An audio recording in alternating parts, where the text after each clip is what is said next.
میں جس گھر میں کام کرتی تھی اس گھر کا مالک بہت اچھا تھا، میری ہر ضرورت پوری کرتا تھا، لیکن مالک مجھے ایک کمرے میں جانے ہی نہیں دیتا تھا۔ باقی سب گھر کی صفائی میرے ذمے تھی۔ ایک دن مالک گھر نہیں تھا اور جب میں اس کمرے میں گئی تو دیکھ کر میری تو روح ہی فنا ہو گئی۔ مجھے اس بنگلے نما گھر میں کام کرتے ہوئے تقریباً 8 مہینے کا عرصہ ہوا تھا۔ اس سے پہلے میں برابر والے بنگلے میں کام کرتی تھی۔ جب وہ لوگ باہر کے ملک شفٹ ہو گئے تو جاتے جاتے مجھے اس بنگلے کا کام دلوا گئے تھے۔ اس گھر کا مالک بہت اچھا تھا، ہر طرح سے ہمارا خیال رکھتا تھا۔ اس گھر میں میرے علاوہ بس 2 نوکر اور تھے اور وہ دونوں ہی آدمی تھے۔ گھر کے اندر کے سارے کام صرف میری ذمہ داری تھی۔ اتنے بڑے گھر میں مالک اکیلا رہتا تھا اور گھر بہت بڑا تھا کیونکہ گھر میں لوگ ہی نہیں تھے، اسی لیے مجھے زیادہ کام نہیں کرنا پڑتا تھا۔ اس کے باوجود مالک نے میری تنخواہ بہت اچھی رکھی تھی اور تنخواہ کے علاوہ بھی وہ مجھے بہت کچھ دیتا تھا۔ پیسوں اور کپڑوں کی تو کوئی گنتی ہی نہیں تھی۔ میں اس گھر میں کام کرتے ہوئے بہت خوش تھی۔ بس مالک نے مجھے صرف ایک بات کا خیال رکھنے کے لیے کہا تھا کہ اوپر والی منزل پر ایک کمرہ تھا جس کے باہر تالا لگا ہوا تھا۔ مالک نے سختی سے اس کمرے کی طرف جانے کے لیے منع کیا تھا۔ مجھے اکثر تجسس ہوتا کہ اس کمرے میں ایسا کیا ہے جو مالک مجھے وہاں اور کسی کو بھی جانے نہیں دیتا، بلکہ وہ تو ہم لوگوں کو اوپر والی منزل پر ہی نہیں جانے دیتا اور وہاں جانے سے منع کرتا تھا۔ لیکن ایک دفعہ میں نے ان سے صفائی کے لیے اجازت لے لی تھی، جس پر انہوں نے اوپر والی منزل پر جانے کی اجازت دی تھی، لیکن اس کمرے کی طرف جانے کے لیے سختی سے منع کر دیا۔ میری اتنی ہمت نہیں تھی کہ میں مالک سے یہ پوچھتی کہ آخر اس کمرے میں کیا ہے، اور نہ ہی وہاں موجود دونوں نوکروں میں سے میری ایسی کوئی بات چیت تھی کہ میں ان سے معلومات لیتی، اور سب سے بڑھ کر یہ کہ مالک مجھ پر بہت بھروسہ کرتا تھا۔ میں کسی صورت مالک کا بھروسہ توڑنا نہیں چاہتی تھی، کیونکہ مجھے اس گھر میں بیٹھے بٹھائے سب کچھ مل رہا تھا اور کوئی میرے سر پر سوار بھی نہیں تھا جو مجھے ڈانٹتا یا کام کو لے کر کچھ کہتا۔ میں اپنی مرضی سے کام کرتی تھی اور اپنی مرضی سے آرام بھی کرتی تھی۔ اکثر مجھے مالک اوپر والی منزل سے نیچے آتے دکھائی دیتے تھے۔ یقیناً وہ اسی کمرے میں جاتے تھے، لیکن وہی بات میں نوکر زاد مالک سے کیا پوچھتی؟ ایک دن مالک کو کسی کام سے شہر سے باہر جانا پڑا۔ وہ جاتے جاتے مجھے بتا گئے کہ وہ 2 دن کے لیے شہر سے باہر جا رہے ہیں اور مجھے پورے گھر کا خیال رکھنا ہے۔ انہوں نے گھر کی تمام چابیاں بھی میرے حوالے کر دیں۔ میں بہت عرصے سے اس گھر میں کام کر رہی تھی تو مالک کو اب مجھ پر پورا بھروسہ تھا۔ ساری چابیاں میرے حوالے کرنے کے بعد انہوں نے مجھے کہا کہ اوپر والی منزل پر صفائی کے لیے بھی نہیں جانا اور گھر میں ہی رہنا ہے اور گھر کا بہت خیال رکھنا ہے۔ میں نے مالک کی ہاں میں ہاں ملائی اور انہیں یقین دلایا کہ میں گھر کا بہت اچھے سے خیال رکھوں گی۔ مجھے 2 دن تک پوری طرح سے آزادی مل گئی تھی۔ اب مجھے کوئی کام نہیں تھا۔ یہ نوکری تو میرے لیے جس سے سونے کا انڈا دینے والی مرغی کی طرح تھی۔ بس جو بات مجھے سب سے زیادہ کھٹک رہی تھی وہ مالک کا اس بات پر اصرار کہ مجھے اوپر والی منزل پر نہیں جانا ہے۔ میں جاننا چاہتی تھی کہ اس کمرے میں ایسا کیا ہے کہ مالک مجھے اوپر والی منزل پر جانے کے لیے ہی منع کر گئے ہیں۔ اب میرے پاس پورے گھر کی چابیاں موجود تھیں۔ یقیناً اس میں اوپر والے کمرے کی بھی چابی موجود تھی۔ میرے دل میں بار بار یہی خیال آ رہا تھا کہ ایک دفعہ جا کر دیکھ لوں کہ وہاں کیا ہے، لیکن پھر مجھے یہ بھی خیال آیا کہ اگر مالک کو پتہ چل گیا تو میری نوکری چلی جائے گی، اور یہ نوکری میں کسی صورت چھوڑنا نہیں چاہتی تھی۔ لیکن پھر مجھے یہ بھی خیال آیا کہ اس گھر میں میرے علاوہ اور کوئی نہیں ہے جو مجھے دیکھ سکے۔ وہ جو 2 آدمی کام کرتے تھے ان میں سے ایک مالک کا ڈرائیور تھا جو ان کے ساتھ چلا گیا تھا، اور دوسرا گھر کا چوکیدار تھا جو کسی صورت بھی گھر کے اندر داخل نہیں ہونے والا تھا۔ اگر اوپر والے کمرے میں خاموشی سے چلی بھی جاتی تو مالک کو کسی صورت پتہ نہیں چلتا۔ یہ سوچ کر میں نے سیڑھیوں کی طرف قدم بڑھا دیے۔ پہلے تو میرا دل بہت تیز تیز دھڑکنے لگا، مجھے ڈر بھی لگ رہا تھا۔ میں نہیں جانتی تھی کہ اندر کیا ہو سکتا تھا۔ اگر کوئی ایسی چیز ہوتی جسے دیکھ کر میں ڈر جاتی تو، یا شاید مالک کی کوئی پرانی یادیں اس کمرے کے ساتھ وابستہ ہو سکتی تھیں۔ بس یہی سوچ کر میں نے دھڑکتے دل کے ساتھ سیڑھیاں پار کر لی تھی۔ اب میں پہلی منزل پر پہنچ چکی تھی۔ مجھے اس کمرے کے دروازے کے سامنے کھڑے ہوئے 5 منٹ ہو گئے تھے، لیکن میری ہمت نہیں ہو رہی تھی کہ میں تالا کھولنے کے لیے چابی لگا لگا کر چیک کروں۔ مجھے تو سردی کے موسم میں بھی پسینہ آ رہا تھا۔ یہ جو میں کرنے جا رہی تھی یہ ایک طرح کی چوری ہی تھی۔ مالک کا بھروسہ توڑ کر میں اپنا تجسس مٹانے جا رہی تھی۔ میرے دل نے مجھے ملامت کی اور میں خود کو کوستے ہوئے واپس سیڑھیاں اتر کر نیچے آ گئی۔ زیادہ سے زیادہ مالک کا کوئی قیمتی سامان یا پرانی یادیں ہی ہوں گی جن سے میرا کوئی تعلق نہیں تھا۔ لیکن اگر میری نوکری چلی جاتی تو گاؤں میں موجود میرے بوڑھے بیمار ماں باپ کی دوائیوں کا خرچہ کیسے پورا ہوتا؟ یہی سوچ کر میں نے اپنا ارادہ بدل لیا۔ مالک کو گئے 1 دن ہونے والا تھا۔ مالک نے 2 دن بعد آنے کا کہا تھا۔ اگلے دن جب میں صبح میں صفائی کر رہی تھی تو مجھے خیال آیا کہ اگر میں 2 دن تک اوپر والے منزل کی صفائی نہیں کروں گی تو وہاں مٹی بہت ہو جائے گی، اور جب میں مالک کے آنے کے بعد صفائی کرنے جاؤں گی تو میرا کام بہت بڑھ جائے گا۔ یہی سوچ کر میں اوپر والی منزل کی صفائی کرنے چلی گئی، کیونکہ میں نہیں چاہتی تھی کہ مالک کے آنے کے بعد اچانک ہی میرے سر پر بہت سارا کام پڑ جائے، جبکہ ابھی تو میں بالکل فارغ تھی اور اکیلے گھر میں میرا دل بھی نہیں لگ رہا تھا۔ مالک ہوتا تو آدھا دن وہ گھر پر ہی گزارتا تھا، کوئی نہ کوئی کام چھوٹا موٹا کہتا ہی رہتا تھا۔ جب میں صفائی کے لیے اوپر والی منزل پر گئی تو پھر میں اس کمرے کے سامنے آ کر کھڑی ہو گئی۔ شیطان نے مجھے ایک بار پھر بہکا دیا تھا۔ میں نے مالک سے وفاداری کو ایک طرف رکھ دیا اور اب کی بار میں نے ذرا دیر لگائے بغیر کمرے کے تالے میں چابیاں لگا کر چیک کرنا شروع کر دیا۔ تھوڑی ہی دیر میں ایک چابی لگاتے ہی کلک کی آواز کے ساتھ دروازہ کھل گیا تھا۔ میں ڈرتے ڈرتے اندر داخل ہو گئی۔ کمرے کے اندر میں نے جو منظر دیکھا تو میرے قدموں تلے زمین ہی نکل گئی۔ یہ تو میرے وہم و گمان بھی نہیں تھا کہ ایسا کچھ اندر ہو سکتا ہے۔ میری روح فنا ہونے لگی وہاں پر۔ تو میں نے دروازے کو واپس تالا لگا دیا اور تیزی سے سیڑھیاں اترتی ہوئی نیچے چلی آئی۔ مجھ میں اتنی ہمت نہیں تھی کہ میں کمرے میں اندر جاتی۔ میں بھاگتی ہوئی نیچے آ گئی تھی۔ ابھی بھی میرا دل تیزی سے دھڑک رہا تھا، ایسا لگ رہا تھا کہ ابھی باہر نکل آئے گا۔ میں پسینے میں پوری طرح بھیگ چکی تھی اور میری حالت بہت زیادہ خراب ہو گئی تھی۔ مجھے لگا تھا کہ کمرے کے اندر مالک کی کچھ یادیں ہوں گی یا پھر کوئی قیمتی سامان موجود ہوگا۔ اندر جو میں نے دیکھا وہ تو میرے وہم و گمان میں بھی نہیں تھا۔ مجھے بالکل اندازہ نہیں تھا جب میں کمرے کا دروازہ کھولوں گی تو ایسا منظر دیکھنے کو ملے گا۔ میں نیچے آ کر صوفے پر بیٹھ گئی۔ میری ٹانگیں بری طرح کانپ رہی تھیں اور میری اتنی ہمت بھی نہیں تھی کہ میں اٹھ کر ایک گلاس پانی بھی پی سکوں۔ بہت دیر تک میں صوفے پر ایسی ہی بیٹھی رہی۔ اس کے بعد جا کر میری حالت کچھ سنبھلی تو میں اٹھ کر پہلے پانی پینے چلی گئی اور پھر سوچنے لگی کہ اگر مالک کو پتہ چل گیا کہ میں اس کمرے کی طرف گئی تھی تو میری نوکری چلی جائے گی۔ لیکن اندر جو میں نے دیکھا اس کے بعد میرا خاموش رہنا کسی گناہ جیسا تھا۔ میں جاننا چاہتی تھی کہ ایسا کیوں تھا، اور اب مجھے ایک نیا تجسس ہو چکا تھا۔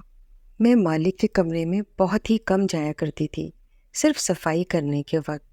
میں مالک کے کمرے میں جاتی اور صفائی کر کے واپس آ جاتی۔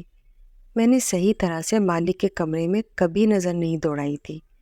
مگر آج جب میں نے اوپر والے کمرے میں ایسا منظر دیکھا تو اب میں سچ جاننا چاہتی تھی کہ میرا مالک آخر کون تھا۔ اسی لیے میں نے یہ سوچا کہ میں سب سے پہلے مالک کے کمرے کا جائزہ لیتی ہوں۔ ہو سکتا ہے کہ مجھے کوئی ایسی چیز مل جائے جس سے کچھ سمجھنے میں مدد ملے۔ اور جب میں مالک کے کمرے میں داخل ہوئی تو میں نے ایک ایک کر کے ساری دروازے کھول کر چیک کر لی۔ مالک نے کسی بھی چیز کو لاک نہیں کیا ہوا تھا، صرف کمرے کا دروازہ ہی لاک تھا، جس کی چابی میرے پاس تھی اور جو میں ایک چابی سے کھول چکی تھی۔ اس بات کا صاف صاف مطلب یہ تھا کہ مالک کو مجھ پر بہت بھروسہ تھا۔ میں اندر ہی اندر شرمندہ بھی تھی کہ میں اپنے مالک کا بھروسہ توڑ رہی ہوں، لیکن میں کمرے میں جو میں نے دیکھا اس سب کا مطلب کیا تھا؟ جیسے ہی میں نے مالک کے فرنیچر کی آخری دراز کھولی تو میری پوری طرح ہی جان نکل گئی۔ اب مجھے کچھ کچھ بات سمجھ آنے لگی تھی۔ میرا مالک ایک بہت بڑی کپڑے کی فیکٹری چلاتا تھا۔ وہ عمر میں زیادہ نہیں تھا اور دیکھنے میں بھی بہت خوبصورت اور حسین تھا۔ میں آج تک یہی سوچتی تھی کہ وہ اتنے بڑے بنگلے میں اکیلا کیوں رہتا ہے، اس کے باقی گھر والے کہاں ہیں؟ لیکن آج تک مجھے یہ بات پتہ نہیں تھی کہ وہ اکیلے کیوں رہتا ہے۔ آج جب میں اوپر والی منزل میں گئی تو میں آدھا ادھورا مالک کا راز جان ہی گئی تھی کہ مالک کے کمرے سے مجھے جو چیز ملی وہ ایک البم تھی اور ساتھ میں ایک ڈائری بھی موجود تھی۔ میں تھوڑی بہت تو پڑھی لکھی تھی تو میں نے وہ ڈائری کھول کر پڑھنا شروع کر دی، اور جیسے جیسے میں وہ ڈائری پڑھتی گئی میری حالت خراب ہوتی چلی گئی۔ میں اپنے مالک کو مسیحا سمجھ بیٹھی تھی، لیکن میرا مالک تو انتہائی خطرناک انسان تھا، بلکہ حیوان تھا۔ مجھے اس گھر میں اپنے اکیلے کی موجودگی پر بھی خوف آ رہا تھا۔ ڈائری کے بہت ہی کم صفحات لکھے ہوئے تھے، کبھی کبھی کہیں کہیں کچھ باتیں تھیں جنہیں پڑھنے کے بعد میری جان نکل گئی تھی۔ مجھے لگا تھا کہ میں مالک کا سچ جان گئی ہوں، لیکن میں بھول گئی تھی کہ ہر تصویر کے دو رخ ہوتے ہیں، ہر سچ کے دو پہلو۔ میں نے اپنی نظر سے سارا جمع جوڑ کر کے ایک کہانی سمجھ لی تھی، لیکن وہ میرا جمع جوڑ تھا اور وہ بھی ادھورا، کیونکہ مالک کی ڈائری میں صرف 10-12 ہی صفحات تھے، باقی صفحے تو لکھے ہوئے ہی نہیں تھے۔ میں نے البم کھول کر دیکھا تو اس میں مالک کی بچپن کی چند تصاویر لگی ہوئی تھی، جس میں وہ اپنے ماں باپ کے ساتھ مسکراتے ہوئے کھڑے ہوئے تھے۔ میں نے پہلی دفعہ مالک کے ماں باپ کی کوئی تصویر دیکھی تھی، اور اس سے زیادہ اس البم میں کچھ بھی نہیں تھا، لیکن میں سمجھ گئی تھی کہ میں نے خود سے ہی ساری کڑیاں جوڑ لی تھی، جبکہ میں ابھی ادھورا سچ جانتی تھی۔ مجھے نہیں پتا تھا کہ جب مجھے پورا سچ پتہ چلے گا تو میری روح پوری طرح نکل جائے گی۔ میں نے جلدی سے سب کچھ پہلے جیسا کر دیا تھا۔ میں مالک کے کمرے کو دوبارہ لاک کر کے واپس باہر آ گئی تھی، اور اوپر والی منزل بھی پہلے کی طرح ہی لاک کر دی تھی۔ میں نہیں چاہتی تھی کہ مالک کو کسی بھی طرح یہ پتہ چلے کہ میں ان کے کمرے کی تلاشی لی ہے، یا پھر میں نے اوپر والا کمرہ کھول کر دیکھا ہے، کیونکہ میری نظر میں مالک ایک حیوان تھا جو کچھ بھی کر سکتا ہے۔ پھر رات ہوتے ہی مالک واپس آ گئے تھے۔ اب مالک کو دیکھ کر ہی میری جان نکل رہی تھی۔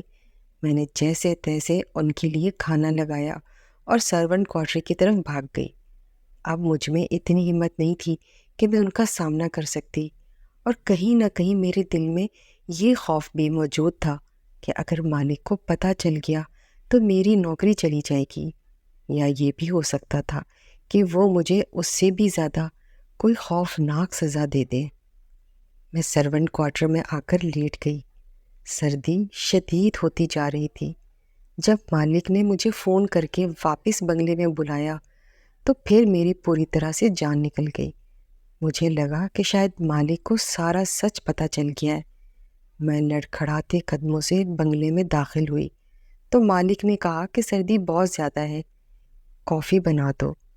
پھر میری جان میں جان آئی اور میں نے جلدی سے کافی تیار کی اور مالک کے کمرے میں پہنچانے گئی تو مالک نے مجھے روک لیا اور کہا کہ بیٹھ جاؤ۔ میں ٹھنڈے فرش پر ہی بیٹھ گئی۔ ٹھنڈ سے مجھے کپ کپی ہو رہی تھی۔ میرے پیچھے تم نے کمرے کی تلاشی لی تھی؟ مالک نے سرد لہجے میں مجھ سے جس طرح سوال کیا، میری حالت غیر ہو گئی۔ مالک جان گیا تھا میں نے اس کے پیچھے کمرے کی تلاشی لی ہے۔ میں نے خاموش ہو کر سر جھکا دیا۔ کیا چاہیے تھا تمہیں؟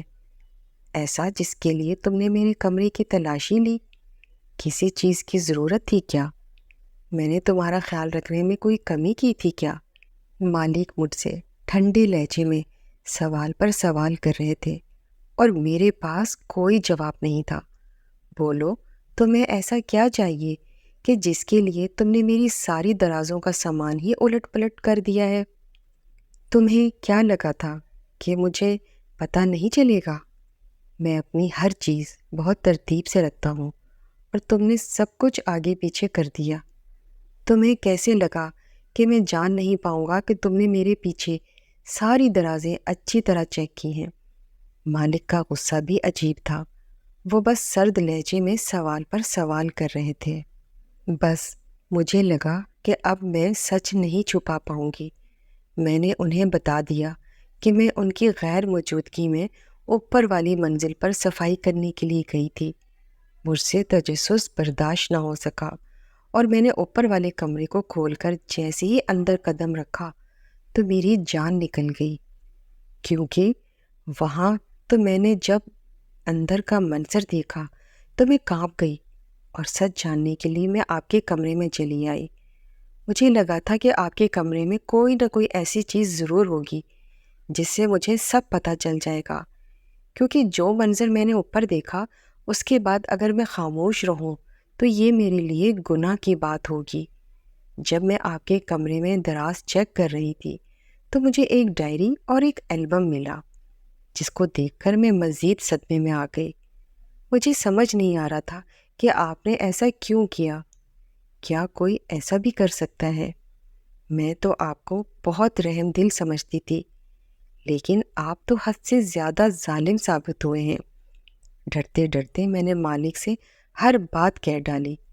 زیادہ سے زیادہ میری نوکری ہی چلی جاتی تھی نا، لیکن اتنے بڑے سچ پر میرا خاموش رہنا زندگی بھر کے لیے میرے ضمیر کو مارنے کے برابر تھا۔ مالک میری بات سن کر غصہ ہونے کے بجائے آہستہ سے مسکرائے اور میری طرف دیکھ کر بولے، مجھے خوشی ہوئی یہ بات جان کر کہ تمہارا ضمیر زندہ ہے، لیکن اس طرح میرے پیچھے میرے سامان کی تلاشی لے کر تم نے میرا بھروسہ توڑ دیا ہے۔ تمہیں سچ جاننے کا بہت شوق ہے، تو چلو میں تمہیں پورا سچ سناتا ہوں، پھر تم جان لو گی کہ جو تم نے دیکھا وہ صحیح ہے یا غلط۔ میں صرف 6 سال کا تھا جب میری ماں کا انتقال ہو گیا۔ میرے باپ نے دوسری شادی کر لی کیونکہ میں چھوٹا تھا اور مجھے ماں کی اشد ضرورت تھی۔ میری دوسری ماں نے میرا خیال رکھنا شروع کر دیا۔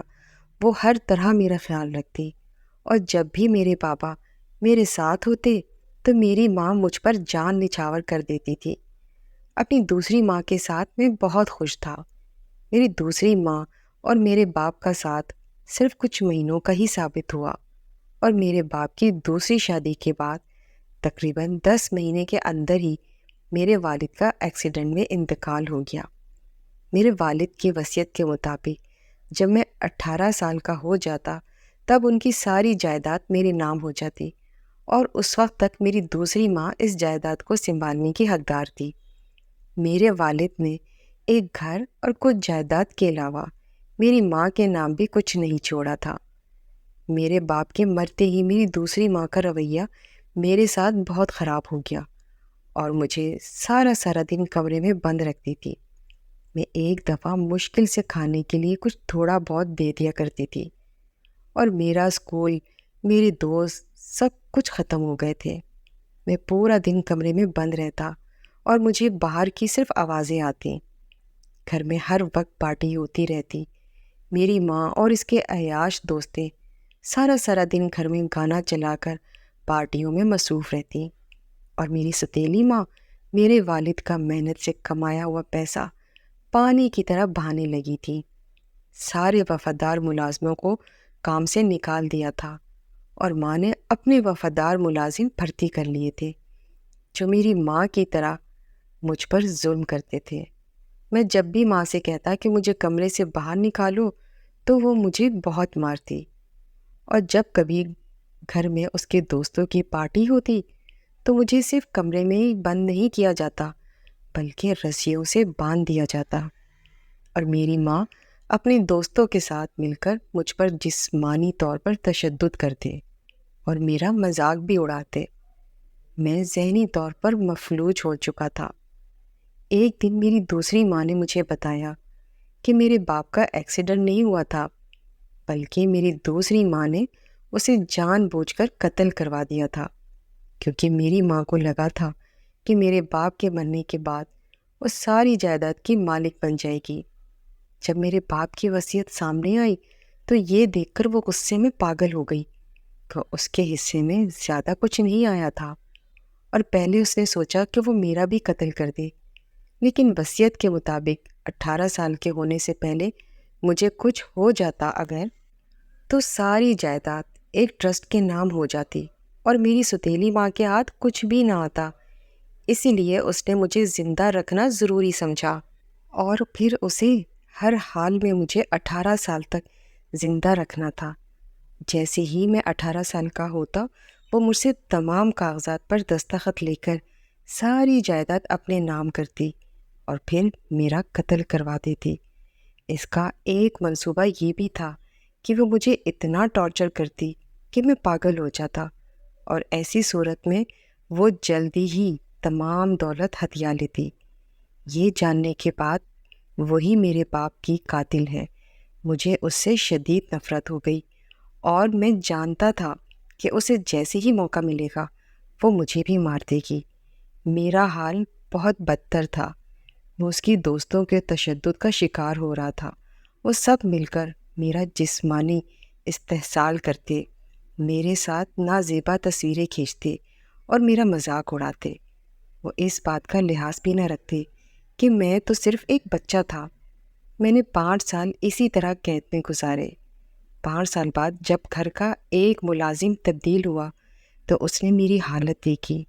وہ شخص خوف خدا کے ہاتھوں مجبور ہو کر میرے ساتھ ہمدردی کرنے لگا، اور جب میں نے اسے اپنا پورا واقعہ بتایا تو اس نے مجھ سے وعدہ کیا کہ وہ میری ضرور مدد کرے گا، اور ایک دن اس نے موقع دیکھ کر مجھے کھول دیا اور اپنے ساتھ بھگا کر لے گیا۔ میں نے آنے والے 4 سال اس کے ساتھ اس کی گاؤں میں گزارے، اور جب میں 18 سال کا ہو گیا تو اپنے باپ کے وکیل کے پاس دوبارہ پہنچا، جو مجھے زندہ سلامت دیکھ کر بے حد خوش ہوا، کیونکہ وہ میرے باپ کا دوست بھی تھا، اور اس طرح ساری جائیداد میں نے اپنے نام واپس کر لی۔ پھر میری ماں نے مجھے دیکھتے ہی معافی مانگنے کا ڈرامہ کیا۔ میں نے سب کے سامنے انہیں خوش دلی کے ساتھ معاف کر دیا، لیکن میں ایک ایسی عورت کو کیسے معاف کر سکتا تھا جو میرے باپ کی قاتل تھی، جس نے مجھے ذہنی طور پر مفلوج کر دیا تھا، جس کی وجہ سے میں تعلیم حاصل کرنے سے بھی محروم ہو گیا تھا، اور میں نے اپنی زندگی کے بہت سارے سال ایک کمرے میں رسیوں میں جکڑ کر گزارے تھے۔ اپنی سوتیلی ماں کو معاف کر کے میں اس بنگلے میں لے آیا اور انہیں اوپر والے کمرے میں لے جا کر باندھ دیا۔ تم نے اوپر والے کمرے میں جس عورت کو جکڑا ہوا دیکھا وہ میری سوتیلی ماں ہی ہے۔ میں نے اس کے ساتھ وہ سب کچھ نہیں کیا جو اس نے میرے ساتھ کیا تھا، بس میں نے اسے رسیوں سے باندھ کر چھوڑ دیا ہے، لیکن میں اسے وقت پر کھانا بھی دیتا ہوں اور پانی بھی پہنچاتا ہوں۔ میں نے اسے بھوکا پیاسا نہیں رکھا ہے، اور نہ ہی جسمانی طور پر اسے کوئی نقصان پہنچایا ہے۔ وہ میرے باپ کی قاتل بھی ہے اور میری مجرم بھی۔ تم نے جو تصویریں البم میں دیکھی ہیں وہ ان دونوں کی ہی ہیں۔ جب میرے والد زندہ تھے، جب تک میرے والد زندہ تھے، میری ماں میرے ساتھ بہت اچھی تھی، کیونکہ وہ جانتی تھی کہ وہ جلدی میرے باپ کو قتل کروا کر ساری دولت کی مالکن بن جائے گی اور مجھے بھی آرام سے راستے سے ہٹا سکے گی۔ لیکن میرے باپ کی وصیت نے اس کے سارے کیے کرائے پر پانی پھیر دیا تھا۔ میری ماں، جو کہ میری سوتیلی ماں ہے، گزرے 6 سالوں سے اوپر والے کمرے میں اسی طرح بند ہے، اور جب تک وہ زندہ ہے میں اسے اسی طرح بند رکھوں گا۔ اگر وہ دولت کی ہوس نہ کرتی تو میں اس سے اتنی محبت کرتا تھا کہ خود یہ اپنی ساری جائیداد اس کے نام کر دیتا۔ میں ایک بن ماں کا بچہ تھا جس کا باپ بھی مر چکا تھا۔ اگر وہ میرے ساتھ ہمدردی کا سلوک کرتی اور مجھے اپنی اولاد کی طرح رکھتی تو میں اس کے لیے اپنی جان بھی دے دیتا، لیکن اس نے ساری جائیداد کی لالچ میں آ کر اپنا نقصان کیا، بلکہ اپنی آخرت بھی خراب کی، اور وہ ایک شخص کی قاتل بھی بن گئی۔ اب اس کی یہی سزا ہے کہ وہ ساری زندگی اسی طرح تڑپتی رہے گی۔